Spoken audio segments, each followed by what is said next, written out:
Ambi kumai damine tuwabukana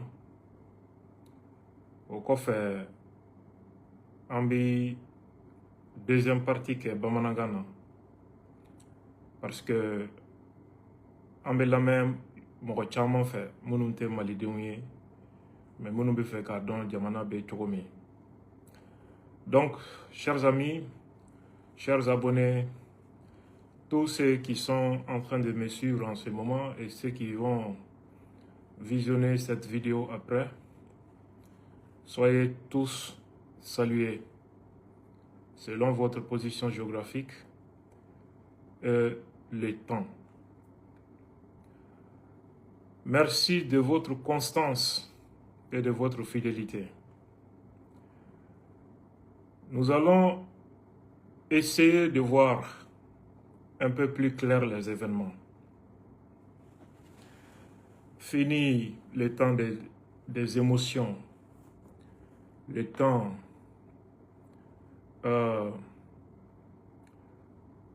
je dirais de l'analyse adoucie. Il est temps maintenant qu'on pose les vraies questions et les bonnes questions. Ça nous permettra d'identifier les manquements et de pouvoir apporter les correctifs nécessaires pour prévenir d'éventuels scénarios fâcheux à notre pays. Vous savez que depuis le début de cette transition politique en cours, c'était la deuxième fois que Bamako et Kati étaient frappés par les organisations terroristes. Pour ceux qui me suivent régulièrement, j'avais encore donné l'alerte à la veille de la première attaque terroriste contre l'aéroport de Bamako, les écoles de gendarmerie, Kati et la ville de Nioro du Sahel. Quelques jours avant ces attaques, fin 2023, si je ne me trompe pas, ou 24, sur le plateau de Ouverture Média, j'avais alerté l'opinion, les autorités, comme quoi Nioro du Sahel et Bamako étaient en danger. J'avais même précisé le timing à l'époque. Si vous vous souvenez, c'était pendant la période de Maouloud. J'avais dit de renforcer la vigilance à Nioro et à Bamako entre la naissance du prophète Mahomet, la célébration de la naissance du prophète Mahomet et le baptême. Pendant cet intervalle de temps, il fallait multiplier la vigilance à Bamako et à Nioro. Les vidéos existent toujours. Quelques jours après, Nioro du Sahel a été frappé pendant la même période et Bamako et Kati. Je me rappelle qu'après ces attaques, les gens ont encore réactualisé ma vidéo. Et qu'est-ce qu'on dit? Il avait pourtant dit, il avait pourtant dit. À quoi ça sert? À quoi ça sert? Le jour où j'ai donné l'alerte, on a préféré fermer les yeux et les oreilles. Certains ont sombré dans des dénigrements déraisonnables contre ma personne, parce que il y en a qui sont obsédés par ma personne.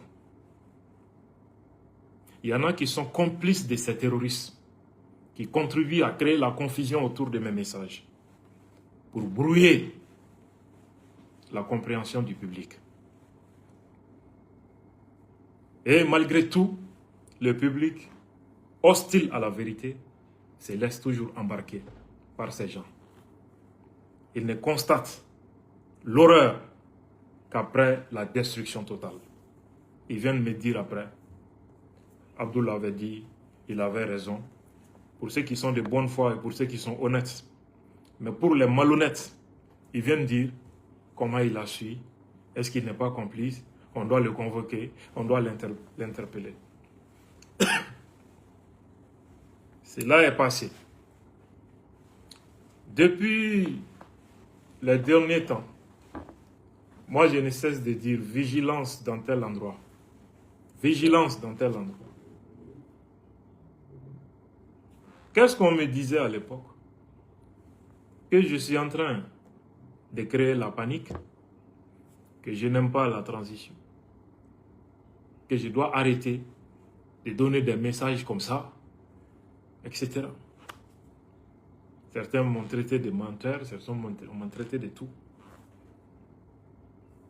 Le 25 avril, Gao est frappé, Sévaré est frappé, Bamako est frappé, Kidal est tombé, Tati aussi est frappé. On revient à la même chanson. Abdul avait dit, pourtant, on l'avait pourtant averti, il avait dit, Djaja il avait raison, on n'a pas écouté. Pour ceux qui sont un peu honnêtes. Mais pour les malhonnêtes, qui ont un problème avec ma personne, eux aussi ont renoué avec leur tradition, en disant, comment il a su, si tu vois qu'il était au courant, c'est qu'il est avec les terroristes, c'est qu'il est comme ça, on doit l'interpeller, on doit faire comme ci, on doit faire comme cela. Toujours ma personne. Jamais ils n'arrivent pas à se départir de leur jalousie irrationnelle, de leur haine pour ma personne, pour regarder la réalité en face. Mais c'est ma propre personne qu'on attaque toujours, ignorant la réalité des choses. Beaucoup de localités du pays sont aujourd'hui dans le pétrin, ils ne savent pas comment en sortir. Pourtant, au début, je les avais mis en garde. Faites attention, ne partez pas vers cette direction, ça pourrait aboutir à telle ou telle chose. J'ai été traité de tout. Maintenant, ils sont au milieu du gouffre. On m'accuse aujourd'hui de ne pas m'intéresser à leurs problèmes, à leur sort. On m'accuse de garder le silence sur leur sort. Qu'est-ce que je vais dire finalement à un tel peuple hostile à la vérité? Qu'est-ce que j'ai à leur dire encore? Je ne sais pas. On va venir maintenant, avant de vous exposer l'objet même de cette communication. Venons-en aux attaques terroristes contre Bayangara mercredi passé. Je prie pour le repos éternel de toutes les victimes innocentes qui sont tombées, victimes du terrorisme.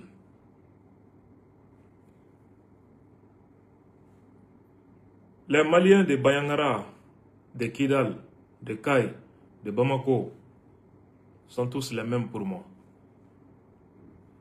Même père, même mère. Moi, je n'ai jamais fait de distinction entre les Maliens. Le problème du centre, beaucoup parlent aujourd'hui, ils ne savent pas.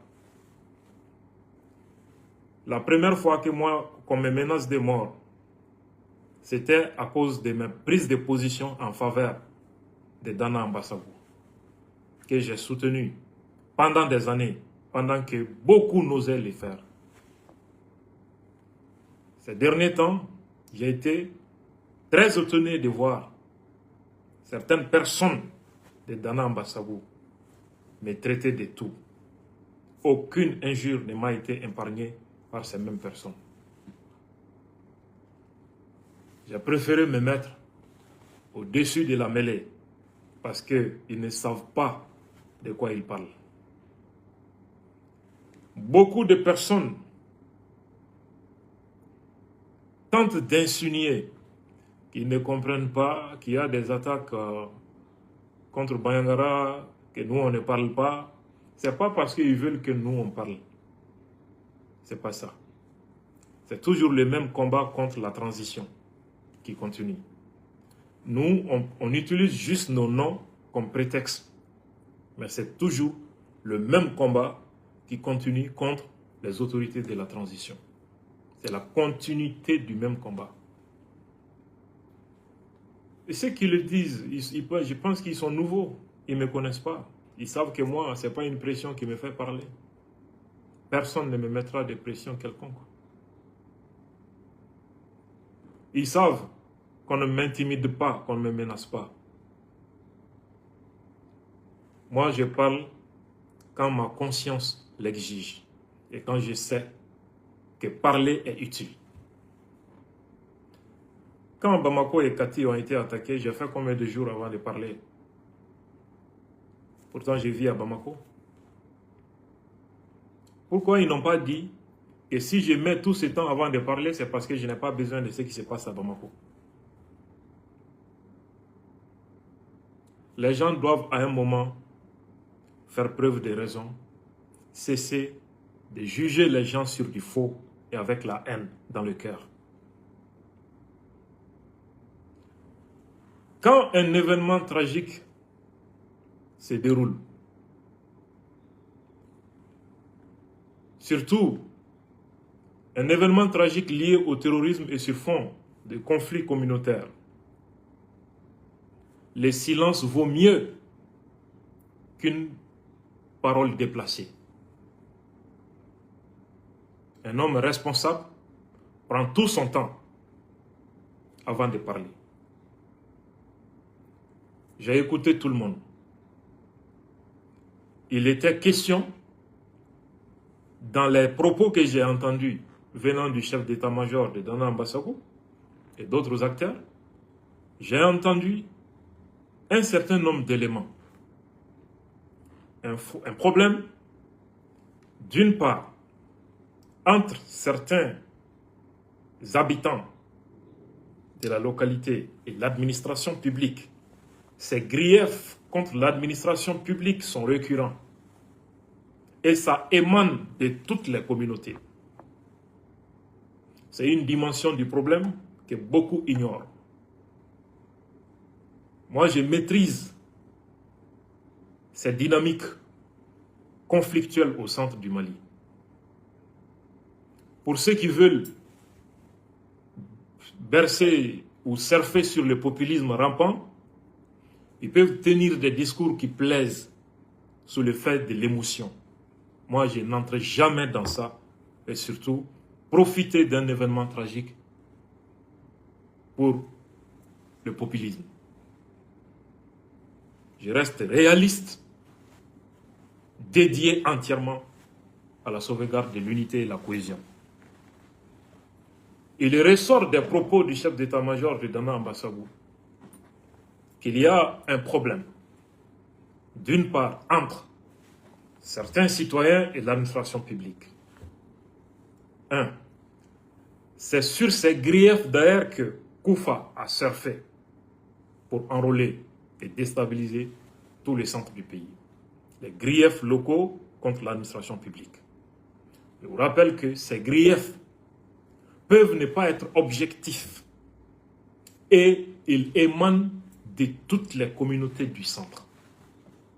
Chacune des communautés du centre émet des griefs contre l'administration publique depuis des années.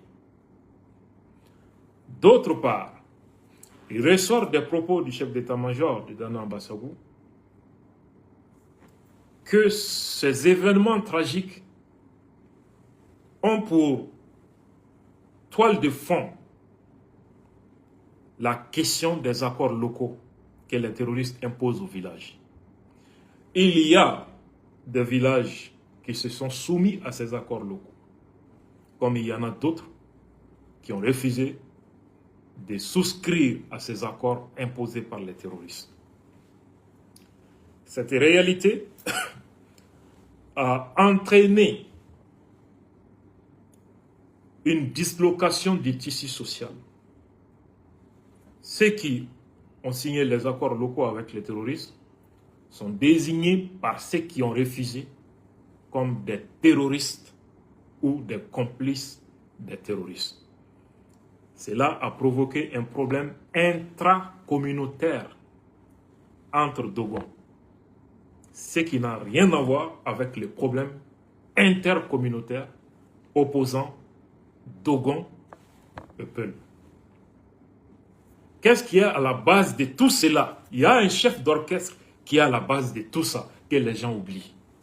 Ces chefs d'orchestre, ce sont les terroristes et leurs idéologues qui poussent les communautés les unes contre les autres, qui poussent les citoyens contre l'administration publique. Quand l'unité nationale et la cohésion sociale sont brisées, le terrorisme s'enracine, se nourrit, se développe, la sécurité et la quiétude reculent. L'économie criminelle prospère au détriment de l'économie licite. Ce qui fait que survivre dans un tel environnement hostile, voilà, excusez-moi, la connexion était dérangée. Donc, ce qui fait que pour survivre dans un tel environnement hostile, il faut intégrer une organisation terroriste ou l'économie criminelle. Voilà les pièges qu'il y a. Dans une telle situation, c'est de mon devoir de chercher à comprendre,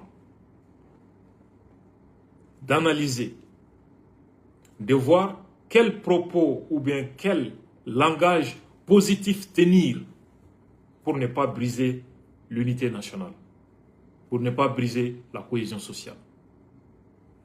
Pour ceux qui écoutent, un vocal émanant d'un terroriste est même utilisé comme preuve contre le gouverneur de la localité, Diassana, que je connais très bien. Un homme d'une intégrité irréprochable, entièrement dédié à la patrie. Mais la colère et l'émotion fait que on lui attribue la responsabilité des choses inacceptables et inimaginables. Et les gens y croient parce que l'émotion est là, la colère est là, après la perte tragique de 50 personnes. Qui sont à la base de tous ces morts? Les terroristes. Faisons extrêmement attention. Sachons raison garder. Faisons preuve de patience, de lucidité. Ne nous laissons pas embarquer par les émotions. Quand une injustice perçue s'installe, les manipulateurs ont tendance à attribuer la responsabilité de cette injustice à quelqu'un. On va pointer du doigt le gouverneur, par exemple. Après cette étape, la troisième, on va dire vraiment, il faut qu'on s'organise pour lutter contre cette injustice. Quatrième étape, on se retrouve autour de quelque chose qu'on met en place. Cinquième étape, il suffit d'un petit événement de plus pour que les gens décident de s'en prendre au gouvernorat. Ça a été fait une fois dans le même centre et il y a eu mort d'homme. Voilà comment ce genre de situation arrive. Ce sont les discours, les propos que les gens tiennent qui construisent ce genre de dangers. On indexe quelqu'un comme étant responsable de tous ces morts. Nous, on est en train de nous accuser. Je ne suis pas un militaire. Je ne suis pas dans le gouvernement. Je me pose la question, pourquoi on m'accuse? Ce sont les mêmes personnes qui tuent, qui sont à la base de ces manipulations par les discours. Je me dépose la question, pourquoi il n'y a aucune sanction contre des gens qui tiennent ce genre de discours dans cette période en République du Mali? Je me pose la question. Pourquoi rien? Pourquoi? Ce que je vais préciser, ceux qui sont aujourd'hui dans une coalition avec les terroristes, il y a des enfants du centre du Mali. Ceux qui font des vidéos pour s'adresser à Nyang, à Boubou Mabel, pourquoi ils n'interpellent pas les enfants du centre, des hommes politiques, acteurs de la société civile qui s'affichent dans une coalition où il y a des terroristes qui sont à la base de ces massacres? Pourquoi ils ne pointent pas du doigt ces responsables-là? Mais moi, ou Boubou Mabel, pourquoi? Pour quelle raison? Il y a des leaders religieux qui sont dans une coalition avec ces terroristes qui sont responsables de ces morts. Pourquoi on ne pointe pas du doigt ces leaders religieux? On préfère m'accuser de silence sur quelque chose qu'il ignore. Qui peut m'accuser de ne rien faire par rapport au problème des sangs? Qui, honnêtement, peut être digne, musulman, et dire ces propos? Qui? Quel risque je n'ai pas pris pour les chasseurs du centre depuis 2014? Vous devez comprendre que ça n'a rien à voir avec ça. Maintenant, je viens à l'objet de ma communication. Les attaques ont eu lieu. Je vais faire une série de vidéos. C'est le temps de se dire les 4 vérités. Dans cette série de vidéos, même le président Assimi trouvera son compte. Il est temps qu'on se dise les vérités crues, les 4 vérités, qu'on se les dise. Il y a une question récurrente qui arrive. C'est une question légitime que les gens se posent. Comment des centaines de terroristes ont pu s'infiltrer à Bamako et à Kati? Il n'y a pas une seule ville du Mali qui n'est pas une passoire pour ces gens. Ça n'existe pas.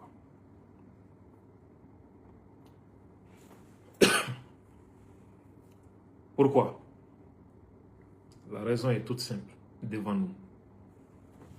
Personne ne se sent concerné par un danger qui menace la nation. Le danger est considéré comme tel quand ça concerne ta propre personne ou ta famille. Mais jamais quand c'est l'ensemble national qui est menacé. Aucun Malien ne se sent directement concerné. Voilà l'état d'esprit du Malien. Voilà l'état d'esprit. Ce qui fait que les agents publics, ils ne sont pas tous, mais la majorité, dans les postes, dans les frontières, au niveau des frontières, au niveau des postes de sécurité. Les agents sont là. Un véhicule arrive, l'apprenti descend, il donne 5 000 ou 10 000. Pour qu'on ne fouille pas, on passe automatiquement. L'agent est là, payé par l'État pour veiller sur la sécurité publique. Voilà son comportement. En plus de son salaire, il suffit seulement que les véhicules viennent. Donc, par jour, si 30 véhicules passent de cette façon, et que chacun paye 5 000 ou 10 000 par jour, lui, il a 130 000 ou 200 000. Il met ça dans sa poche et il laisse le véhicule passer. Les terroristes sont dedans, ce n'est pas son problème. Les armes sont dedans, ce n'est pas son problème. Il les laisse passer. Dans une telle ambiance, dans un pays ainsi corrompu, surtout quand la corruption atteint l'appareil judiciaire et sécuritaire, qu'est-ce qui est encore étonnant? Qu'est-ce qui vous étonne en plus? Sauf si on est hypocrite. Quand on n'est pas hypocrite, on ne peut pas dire qu'on est étonné. Connaissant ces réalités qui sont monnaie courante dans notre pays il y a plus de 40 ans. Vous voyez ces terroristes et tous les ennemis du Mali, ils n'ont aucun respect envers l'administration publique, envers le Mali, parce qu'ils pensent que l'administration malienne est comme ça. Il suffit seulement de leur jeter l'os, ils prennent. Pour des miettes, on compromet la sécurité de l'ensemble du pays. Plus cette situation perdure, plus un jour ils sont capables d'aller tuer les présidents juste dans les palais présidentiels. Voilà comment ça arrive. Comment ça arrive. On pense que c'est quelque chose à négliger. On pense que ce n'est pas grave jusqu'au jour où des moins que rien vont assassiner les présidents dans les palais.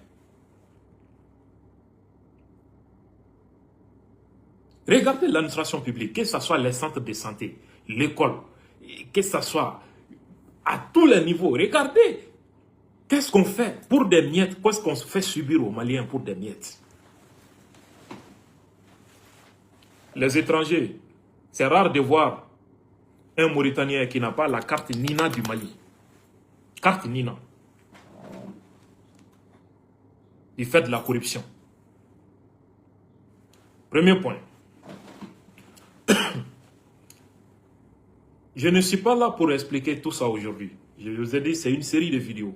Mais c'est pas tout ça, c'est juste l'entrée en matière. Ce que je veux dire exactement. Comment des centaines de terroristes, parce que les gens pensent que la colonne de motos et de véhicules qu'ils ont vu entrer dans la ville de Kati le jour J, ils pensent que c'est comme ça que ça a commencé. Il y avait des centaines de terroristes déjà dans la ville de Kati et Bamako, habillés en tenue militaire. Ce sont eux qui ont commencé les attaques. Donc quand eux, ils ont créé les troubles, les autres qui étaient autour de la ville, à la périphérie, ont foncé sur la ville. Comme ça que c'est arrivé. Comment ça se passe? Je vais abréger pour juste passer en bas maintenant. Comment ça se passe? Vous savez, chez les Peuls, moi je suis Peul. Kati, il y a un marché à bétail qu'on appelle Garbal. À Bamako aussi. Après la première attaque contre l'aéroport et les écoles de la gendarmerie, le gouverneur a pris la décision de délocaliser tous les Garbal. Mais il a fallu attendre 1 an avant que cette décision ne soit exécutée. Quand ils ont dégagé ces endroits susceptés d'être des nids des terroristes, quelques jours seulement après, l'attaque du 25 avril est survenue. Le médecin après la mort. Comment ça s'est fait, ces infiltrations? L'infiltration à la fois des combattants et des armes. Majoritairement, comment ça se fait? Chez les Peuls, il y a surtout les bergers Peuls. Il y a une pratique qu'on appelle tchakal. Le tchakal, c'est... Vous pouvez vous mettre ensemble, 10 personnes, 20 personnes. Vous partez au marché de Nyono ou Banamba, par exemple. Chacun va acheter soit 10 têtes pour les uns, 20 têtes de bœufs pour les autres. On les met ensemble. Et des Banamba ou Nyono, on les achemine vers Kati, au Grabal de Kati ou Bamako. Donc, vous verrez 100 têtes de bœufs qui sont conduites, je dirais, par 20, 25 bergers.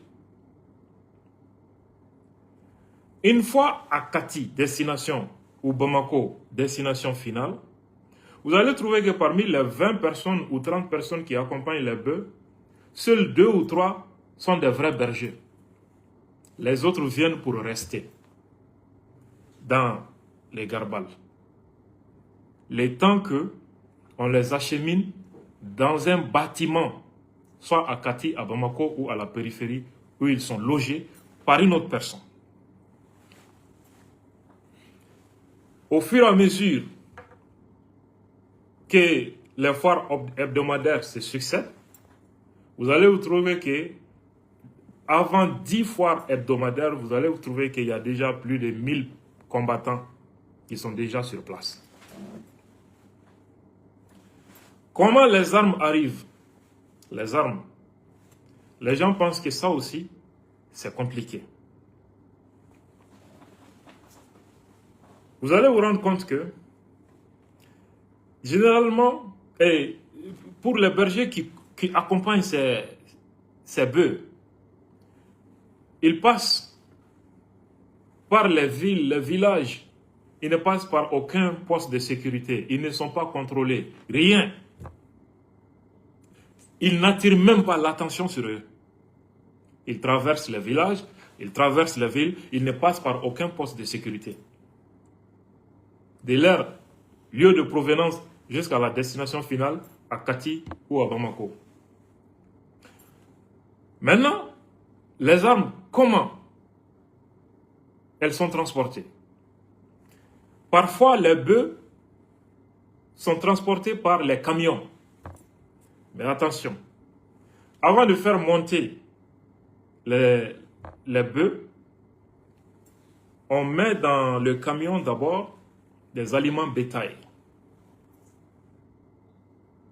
On va remplir le camion avec ça, avant de faire monter les bœufs.